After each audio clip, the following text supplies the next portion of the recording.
From KCRW, this is Here Be Monsters.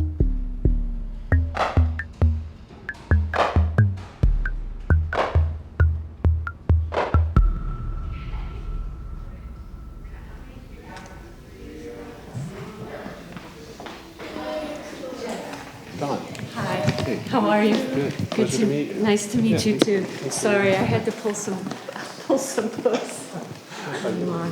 So, welcome to the Athenaeum. Yeah, thank you. And right now, as you know, we're in 10.5 Beacon Street, but we also have some space in 14 Beacon Street, which we'll see later.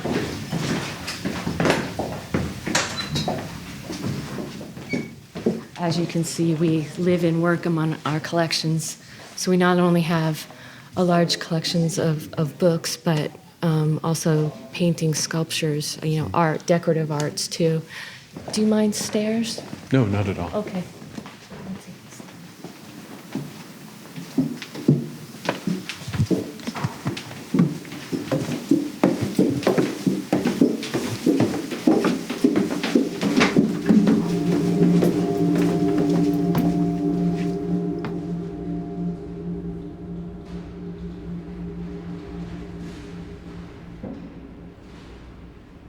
Why do we bind books with leather?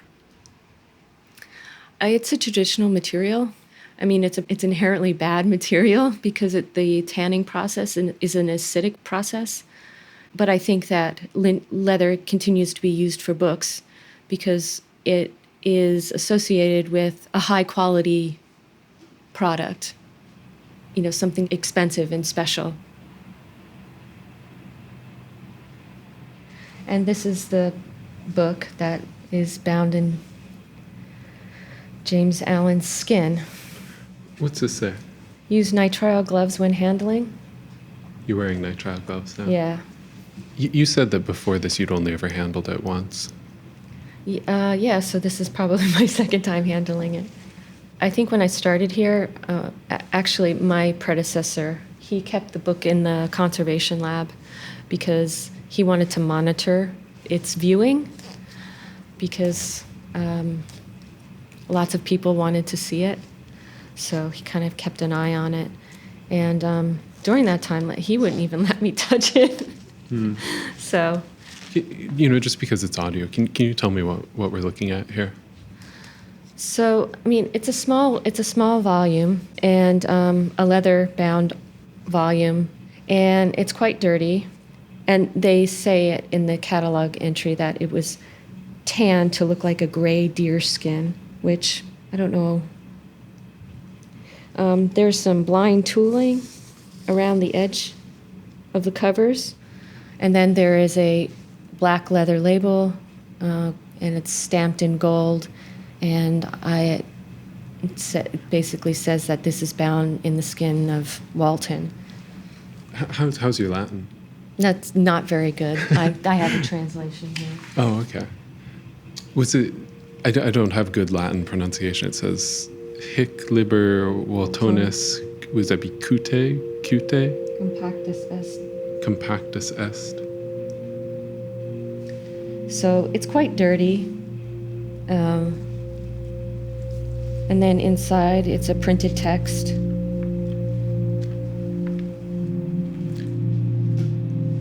Why was this book written?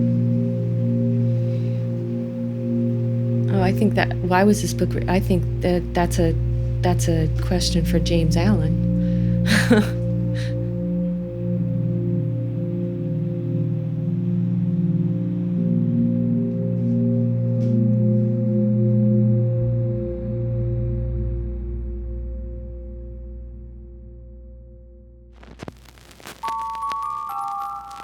Here Be Monsters, the podcast about...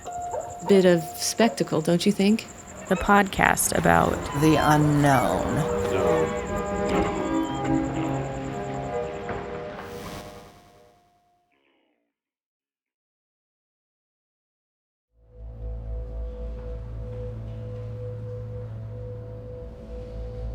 Narrative of the life of James Allen, alias George Walton, alias Jonas Pierce, alias James H. York, alias Burley Grove the Highwayman, being his deathbed confession to the warden of the Massachusetts State Prison, published 1837 in Boston by Harrington and Company. What follows are several excerpts from this book, lightly edited by me. This book details the many crimes of the man who eventually became the material of the book's cover, an act that was supposedly consensual, though I haven't found any hard documentation of that claim. Regardless, on money and robbery. To carry out successfully well-arranged plans of roguery, capital is as essential as it is when about to engage in any mercantile employment. It was the principal cause of my bad luck. I was, for want of means, necessitated to precipitate myself into measures which were ill-timed and rash, and which resulted, in consequence, unfavorably. On the nature of Allen's first crime. It was October 1824. I stole a bundle of cloth from on board a fishing vessel, was pursued, arrested, and sentenced to 6 months' imprisonment in the county jail of East Cambridge. This was the first time I was ever held in confinement. I was about 15 years of age, and the idea of being in prison operated very painfully on my feelings. I verily believe that had I been discharged after my first week of confinement, I should have been honest and steady ever after. In a short time, however, jail scenes and the society of the depraved and vicious became familiar.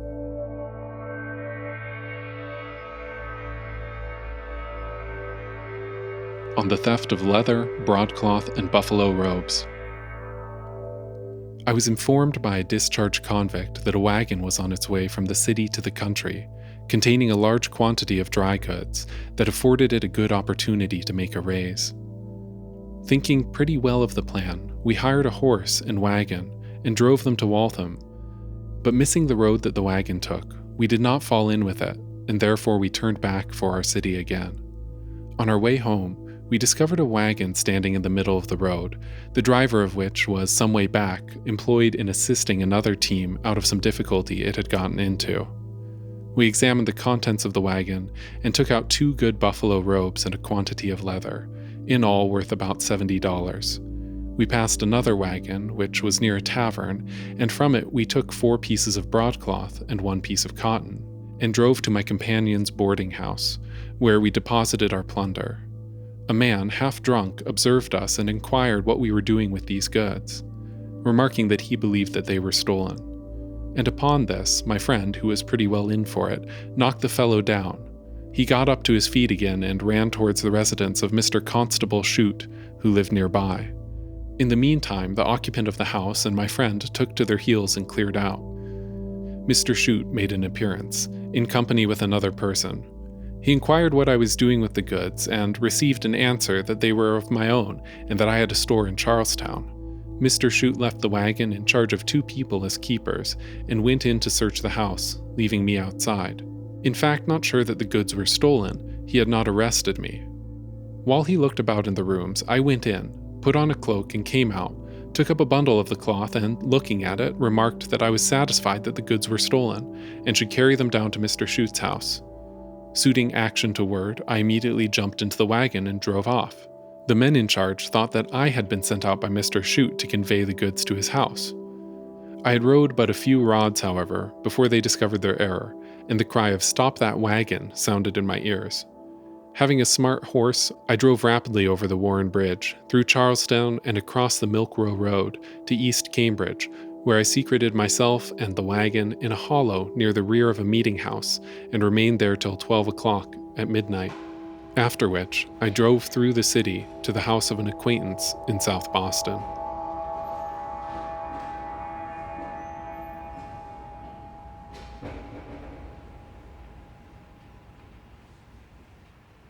Don, you're the chief conservator, is that right? That's correct. Can you just say, I'm Don Wallace. I do this at the Boston Athenaeum. Is that right? Sure. My name is Don Wallace. I'm the chief conservator at the Boston Athenaeum. My job is the long-term preservation of the paper-based materials in the collection. How did you find out about James Allen?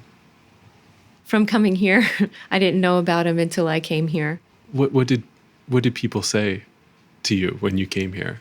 Well, I think a lot of people have been used to it being here, so they just kind of call it the skin book.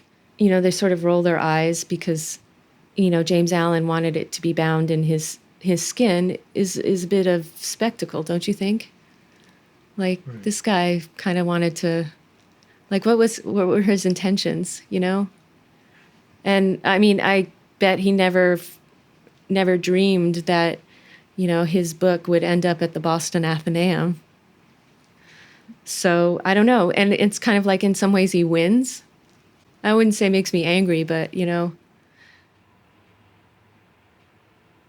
What was the origin of this? I think the proper word is what's the provenance of this book? Well, I think it had supposedly come through Fenno's family. Fenno, you said, was someone who had at some point captured him or dueled him or something. Walton shot at him and it hit his belt or a button or something, so it didn't harm him. Walton thought that that was marvelous, or that was so brave of him that he wanted his memoirs bound in his skin, and one would be given to Fenno. So we think that it came through Fenno's family. Huh. But I think coming as a book conservator and a bookbinder, I kind of was curious. So the binder is identified as Peter Lowe. And my question is like, did he know about this? Or like, what was he thinking? What was that conversation like? Can you bind this, Peter? This, and did he know? So there's kind of like a lot of questions. What is the motivation that someone has for saying that they have a book made of human origin? Is it just like a macabre interest, or is it something else? That's something I can't answer because, I mean, that would be a good question to the librarian who acquired the book in the first place. Why bring this into our collection? But then maybe at that time, those curiosities were more, well, curiosities, but I think it seems very out of context today.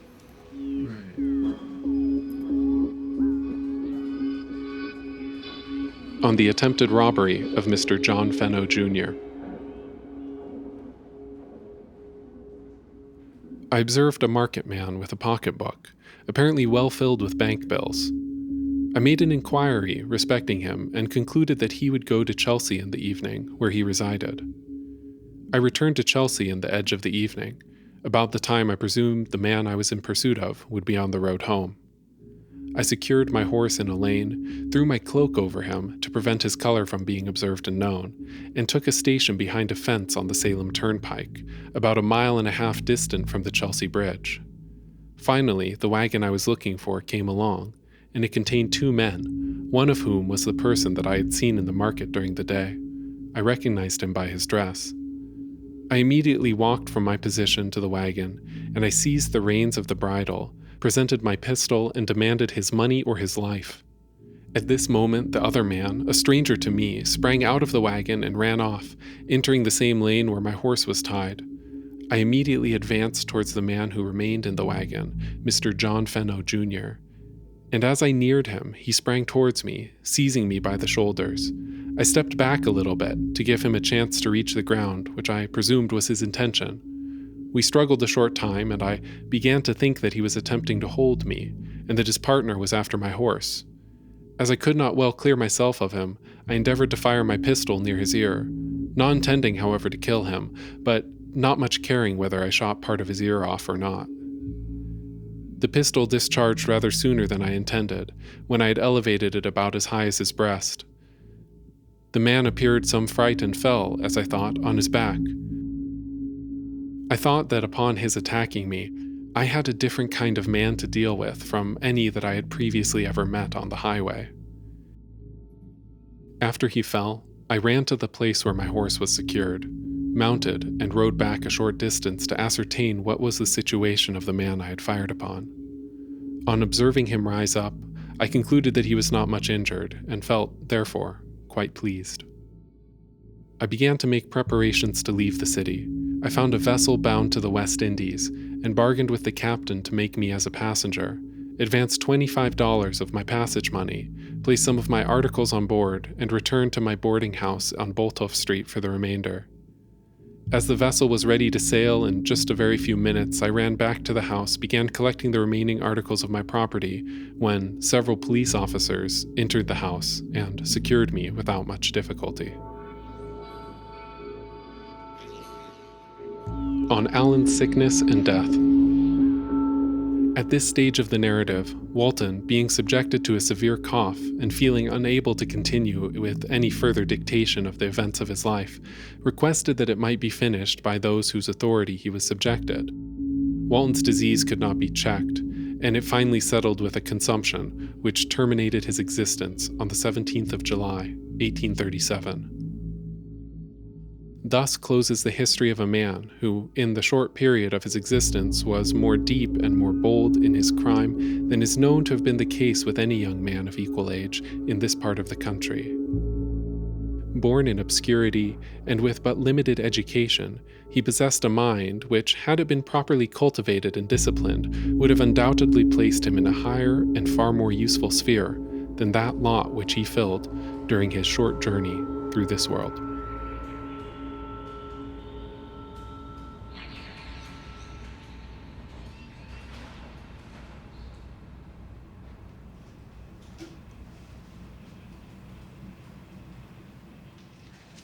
So it's peptide mass fingerprinting. That was the test that they did. And can you read this actually? Analysis of binding material from the volume titled Hic Liber Waltonus Cute Compactus S, held in the Boston Athenaeum's collection. Purportedly bound in human skin. Analysis of the binding material by peptide mass fingerprinting, or PMF, was requested to verify whether it was in fact from a human source. The PMF results indicate the source of the binding material as human and clearly eliminate other common binding materials such as sheep, goat, deer, and cattle. I mean, when we were talking on the phone, you said that you were kind of hoping it was going to come back negative, right? Yeah, I think a lot of people felt that way because, I mean, I don't think we want to be known as the place that has a skin book. You know, they go past some of these duck tours and that's kind of one of the things they say. Wait, really? Yeah. What do they say? You know, the Boston Athenaeum, I'm not sure, you know, like founded in 1807, they have a book bound in human skin. And it's just, you know, it's like, if they only knew the kinds of things that we have here, it's kind of like, this is what you're focusing on. Right. And at the same time, you do have it, and you have this like weird human artifact. And I'm curious, like, you wouldn't want it destroyed, would you? Oh no. I mean, no, and it's you know, it's also not my place to judge it either. You know, it's my job to care for it because that's what I do. I just wish that it, you know, the idea of it and the idea of it being here could be shifted. I guess it's kind of like, can't we just leave the binding alone? Well, I mean, you can't because you're a leather and glue person, aren't you? I'm not sure if conservators like being called leather and glue people. Yeah, you know? I've never heard that one before, but I hope we're a little bit more than that. And it's just weird. One of the things I keep finding myself coming back to is like the importance that we imbue upon things through story. Yes. You know, and so in the example of this book, like, Yes. you know, it's quite possible that the stuff in there is very pedestrian, and had there not been that inscription on the front that said this is bound in Walton's skin, I can almost guarantee you that I wouldn't be talking to you right now about this book. And when do we give remarkable status to unremarkable things like an old chair or a book? And is that valuable, or is that just something tricking our brain into thinking something's more important than it actually is? I think what you said at the end is true about tricking our brains into thinking it's something more than it actually is. Yeah. Indeed. Consider me duped.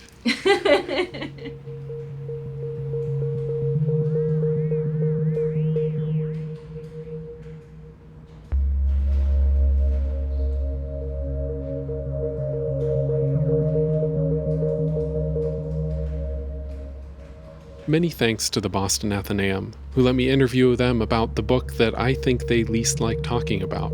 They've informed me that they also have hundreds of thousands of other books with all kinds of non-human bindings, including many original documents from the early chapters of American history.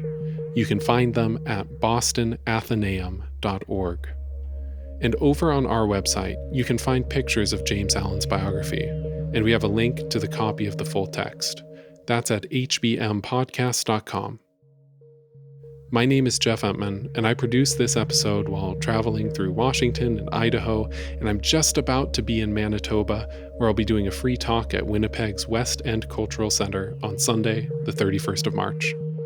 And I'm also just about to jet off to Denmark, where I'll be performing at Copenhagen's Radio Biograph Festival on April 12th. I'd love to see you there. We have details for both events over on our Twitter, at HBM Podcast.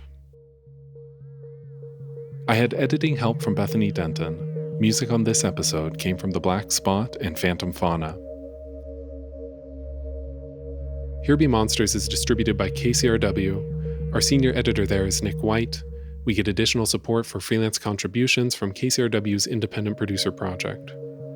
Thanks for listening. More episodes soon.